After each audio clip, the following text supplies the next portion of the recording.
Je pense que vous ne croyez pas tout ce qu'on vous raconte à la télévision, à la radio, dans les journaux. Vous ne croyez pas tout, n'est-ce pas? Et pourquoi? Parce qu'on vous a trop menti. D'abord, le mensonge est devenu une possibilité, puis une institution, et parfois même un jeu. Oui, un jeu. Par exemple, la dernière fois que vous avez menti, vous, c'était quand? Mais c'est un jeu dangereux, car c'est au présent que nous écrivons notre propre histoire, et si nous la troublons, elle pourra nous faire face plus tard. Nous devons anticiper, nous devons écrire notre propre histoire ici et maintenant. Et c'est pour cela que je suis avec vous. Derrière cette soi-disant liberté d'opinion ou d'expression, chacun peut donc dire ce qu'il veut, sans vérifier, sans écouter les autres. C'est bien d'être libre, non? Qu'est-ce qui te dérange? Le mensonge, la suspicion. J'ai déjà entendu des gens dire des bêtises concernant ma famille. Même sur le dos des ancêtres qui ne sont plus là pour faire taire les rumeurs. Mais laisse-les dire. Qu'est-ce que ça peut bien faire ce que racontent les autres? Je n'aime pas ça. Je ne trouve pas ça drôle. Mais je ne peux pas m'empêcher de penser que ça n'est pas gratuit. Ça n'est pas un jeu. Mais si. Les gens bavardent. Rien de plus. Non.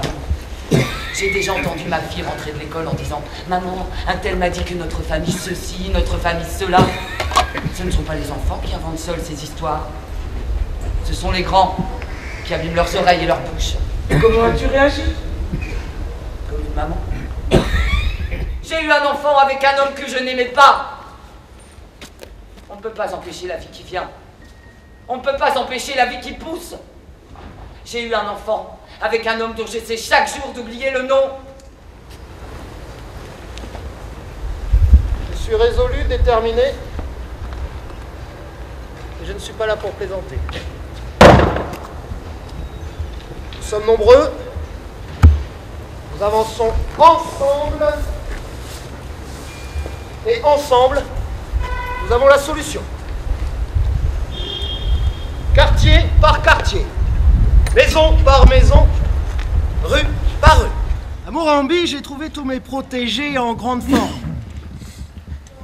J'avais beaucoup insisté pour qu'ils soient bien nourris pendant ces 10 jours. L'école technique avait fini par avoir une excellente réputation. Elle paraissait si sûre que certains fugitifs, qui se trouvaient déjà tout près de la frontière avec le Burundi, ont préféré revenir s'y installer.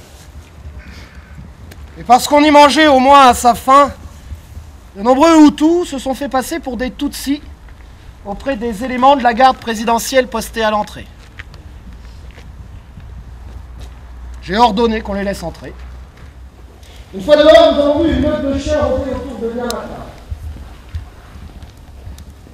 Une bande de gamins attendait notre départ pour se précipiter dans l'église.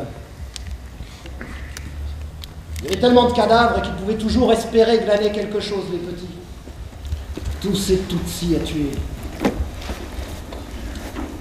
Je ne les croyais pas si nombreux. J'ai l'impression que la planète tout entière est peuplée de Tutsis. Que nous sommes les seuls au monde à ne pas être Tutsis.